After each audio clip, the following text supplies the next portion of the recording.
اس میں تعریف و توصیف بھی ہے جو صلح حدیبیہ میں شریک تھے، جیسے کہ قبل ازیں بیان ہو چکا ہے کہ اللہ کے محبوب صلی اللہ علیہ وسلم نے ہجرت کے 6 سال خواب دیکھا کہ میں پرامن طریقے سے مکہ مکرمہ میں داخل ہو چکا ہوں اور بغیر کسی جنگ اور بغیر کسی مزاحمت کے حرم شریف کی چابیاں مجھے مل چکی ہیں اور اپنے ساتھیوں اپنی جماعت کے ساتھ عمرہ ادا کر چکا ہوں۔ یہ خواب آپ نے مسلسل 3 راتوں کو دیکھا۔ البتہ اس خواب میں مکہ مکرمہ میں دخول کی تاریخ، سن، مہینہ وغیرہ کا کوئی تذکرہ نہیں تھا۔ آپ نے اس سے یہی سمجھا کہ اللہ کی طرف سے یہ غیبی اعلان و حکم ہے، مکہ مکرمہ فتح ہو جائے گا اور ہمیں مل جائے۔ اس پر آپ نے مدینہ طیبہ میں اعلان فرمایا اور مدینہ کے باہر کے لوگوں میں بھی اعلان فرمایا کہ ہم عمرے کے لیے جائیں گے، جو ہمارے ساتھ عمرہ کے لیے جانا چاہتے ہو وہ تیار ہو جائے اور نکل جائے۔ مدینہ طیبہ کے باہر کے قبائل میں سے بعض آپ کے ساتھ تیار ہو کر نکل پڑے اور دیگر غیر مسلم قبائل میں شریک ہونے سے انکار اور معذرت کر دی اور انہوں نے یہ اندازہ لگایا کہ محمد صلی اللہ علیہ وسلم مکہ والوں سے جنگ کے لیے جا رہے ہیں اور ہمارے ذریعے سے جنگ کرنا چاہتے ہیں۔ کہ وہ قبائل تھے کہ بھی ایمان نہیں لائے تھے۔ بہرحال مختصر تذکرہ گزشتہ بھی ہو چکا ہے۔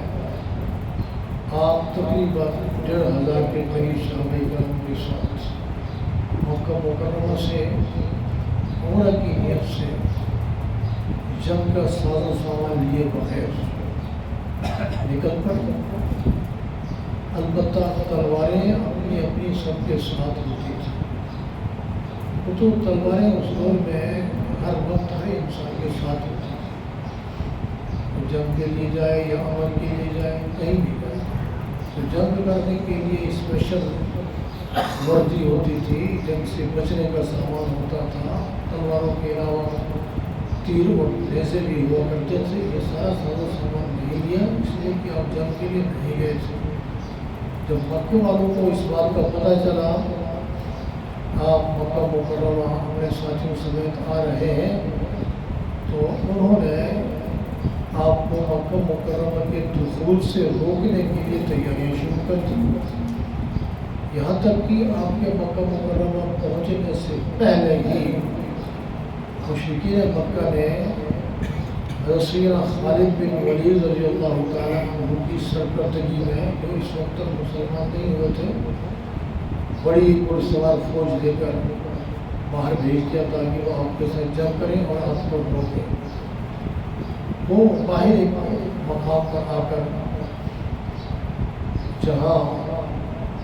پانی اور دیگر ساز و سامان کی سہولت تھی، ترتیب کے ساتھ صف آرا ہو کر آپ کے راستے میں رکاوٹ بن کر بیٹھ گئے۔ جب آپ وہاں پہنچے آپ کو بھی لازمات ہے، آپ نے بھی آدمی بھیجے تھے ان کے حالات معلوم کرنے کے لیے، جاسوس جس سے وہاں ہوتا ہے، تو اطلاعات ملی کہ وہاں وہ تو بالکل جنگ کے لیے تیاریاں کر رہے ہیں اور آپ کو نہ چھوڑنے کا وہ عزم کر چکے ہیں۔ تو آپ نے بھی ایک دستہ جو ہے وہ حضرت خالد بن ولید رضی اللہ تعالیٰ عنہ کی فوج کے بالمقابل بھیج دیا، انہوں نے ان کے سامنے پڑاؤ کیا۔ تو روایت میں آتا ہے جب نماز کا ٹائم آیا تو صحابہ کرام نے اپنے باقاعدہ اہتمام کے ساتھ ان کے سامنے اپنی نماز ادا فرمائی۔ اب ان کے نماز پڑھنے کے بعد مشرکین کے ذہن میں خیال آیا، انہوں نے کہا کہ وہ یہ ہم نے کیا کیا، ہمارے پاس بہت اچھا موقع تھا، جب وہ نماز پڑھ رہے تو اجتماعی طور پر ان پر حملہ کر دیتے، ان کو ختم کر دیتے۔ ان کے دل میں خیال بعد میں آیا تو حضرت خالد بن ولید رضی اللہ تعالیٰ عنہ جو ان کے کمانڈر تھے، کہنے لگے اچھا اب یہ وقت تو نکل گیا، اب بعد میں دوبارہ جب وہ نماز پڑھنے لگ جائیں گے تو ہم ان پر حملہ کر کے ختم کر دیں، ایسی کیا بات ہے، نماز کا وقت تو پھر بھی آ جائے گا۔ اور اللہ کریم نے اس بات کی میں محبوب صلی اللہ علیہ وسلم کو اطلاع دی کہ ان کے عزائم یہ ہے، تو اس پر اللہ کی طرف سے نماز خوف ادا کرنے کا حکم بھی نازل ہوا یہی پر، کہ ان کا یہ ارادہ ہے، لہٰذا آپ نماز خوف اس طرح ادا فرمائیں کہ دو صفحے بنائیں، دو جماعتیں بنائیں، ایک جماعت پہلے 2 رکعت پڑھ لیں اور دوسری جماعت جو ہے وہ اپنی تلواریں ہاتھ میں لے کر ان کی حفاظت کے لیے چوکس اور تیار کھڑی رہیں، جب وہ 2 رکعت پڑھ کے واپس آ جائیں تو دوسری جماعت جائے ان کی جگہ پر نماز پڑھے یا ان کی جگہ پر حفاظت کرے، پھر وہ 2 رکعت پڑھیں پھر یہ جا کر ادا کریں، پھر چوتھی مرتبہ دوسری جماعت جا کے اپنی 2 رکعت ادا کرے گی۔ یہ اس طرح ترتیب کے ساتھ جماعت ادا کی گئی، نماز پڑھی گئی، نماز خوف کی ترتیب اور حکم ہے۔ یہ تو ہے موقعی ممکن ہونے کی صورت میں، اور سفرانہ نماز ہونے کی صورت میں تو ہوتی ہے 2 ہی رکعتیں۔ اور جب یہ حکم نازل ہوا تو وہ لوگ پچھتائے بھی، پھر آپ صلی اللہ علیہ وسلم نے باقاعدہ طور پر اپنے پڑاؤ کے لیے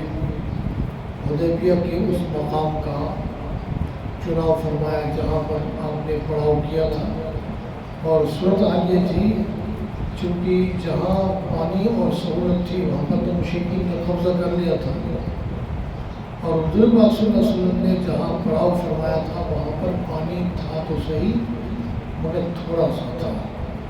تو جب صحابہ کرام نے 1400 افراد نے وہ پانی استعمال کیا تو اس کنویں کا پانی خشک ہو گیا۔ جب صحابہ کرام نے عرض کیا کہ یہاں پانی خشک ہو گیا تو آپ نے مشکیزوں میں جو پانی پڑا ہوتا تھا اس میں سے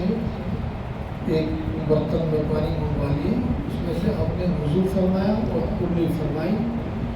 اور جو بچا ہوا پانی تھا اور کلی کا پانی تھا وہ آپ نے اس کنویں میں ڈال دیا،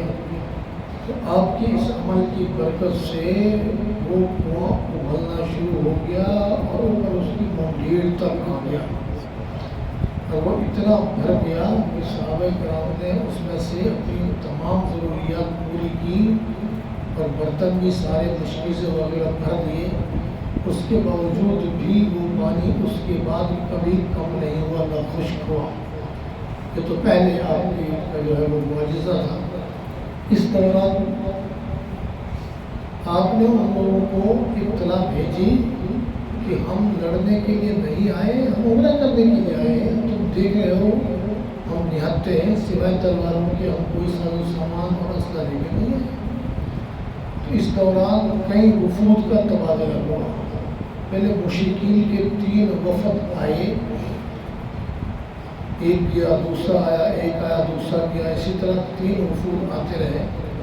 تو کسی بھی وقت وفد کے ساتھ کامیاب مذاکرات نہیں۔ اب مسلمانوں کی یہ چاہت تھی کہ ہم عمرہ کیے بغیر واپس نہ جائیں، اور ان لوگوں کی یہ شرط تھی کہ آپ عمرہ نہیں کریں گے، آپ واپس جائیں گے۔ مسلمان واپس جانے کے لیے تیار نہیں تھے، وہ مکے میں ان کو چھوڑنے کے لیے تیار نہیں تھے۔ پھر جب 3 وفود کے آنے اور جانے کے باوجود بھی بات نہیں بنی تو آپ صلی اللہ علیہ وسلم نے اپنی طرف سے مسلمانوں کا وفد بھیجنے کی ترتیب بنائی۔ اب اس سلسلے میں سیدنا فاروق اعظم سے آپ صلی اللہ علیہ وسلم نے فرمایا کہ عمر تم جاؤ اور ان سے بات کرو۔ حضرت فاروق اعظم تو کہنے لگے یا رسول اللہ صلی اللہ علیہ وسلم، آپ کے علم میں یہ بات ہے کہ مکے والے مجھ سے شدید دشمنی اور نفرت رکھتے ہیں، اور مکے میں میرے کوئی خاص ایسے دوست عوام اور رشتہ دار بھی نہیں ہے، تو میرے جانے سے بات نہیں بنے گی۔ میں آپ کو ایسا شخص بتاتا ہوں کہ جس کی وہاں رشتہ داری اور برادری بھی ہے اور جس کی بات بھی وہاں رکھی جائے گی. تو سیدنا عثمان غنی رضی اللہ تعالیٰ عنہ کا آپ نے انتخاب کیا تو آپ صلی اللہ علیہ وسلم نے بھی اس انتخاب کو پسند فرمایا. تو 10 ساتھی دے کر آپ نے حضرت عثمان غنی رضی اللہ تعالیٰ عنہ کو وہاں بھیجا. حضرت عثمان غنی رضی اللہ تعالیٰ عنہ نے وہاں پہنچ کر راستے میں بھی ان لوگوں کو بھی جو جنگ کے لیے آئے تھے ان سب کو بتاتے ہوئے آگے چلے گئے. تو برسبیل راہ آپ کے ایک دوست ملے, انہوں نے کہا آپ آ جائیں, میں آپ کو اپنی پناہ میں لیتا ہوں, آپ جدھر مرضی جائیں مکے میں اور جو مرضی کریں, آپ عمرہ کریں, لوگوں سے ملاقاتیں کریں. تو آپ صلی اللہ علیہ وسلم حضرت عثمان غنی رضی اللہ تعالیٰ عنہ کو کفار سے مذاکرات کرنے کے ساتھ ساتھ وہاں پر جو مسلمان محبوس تھے, پھنسے ہوئے تھے, ان کو بھی خوشخبری سنانے کا پیغام دیا. تو حضرت عثمان غنی رضی اللہ تعالیٰ عنہ پہلے تو تمام مسلمانوں کے پاس گئے, ان کو خوشخبری سنائی کہ انشاءاللہ کچھ ہی عرصے کے بعد تمہاری یہ سختی اور مصیبت ختم ہونے والی ہے اور مکہ عنقریب فتح ہونے والا ہے. یہ اللہ کے محبوب صلی اللہ علیہ وسلم نے خوشخبری سنائی ہے, اس لیے تم نے جہاں اتنا برداشت کیا ہے وہاں تھوڑا سا اور صبر اور برداشت سے کام. پھر مکے والوں سے مذاکرات کیے تو مکے والے اس سال چھوڑنے کے لیے تیار نہیں ہوئے اور آپ کو کہا کہ چلو اس سال تو یہ واپس چلے جائیں,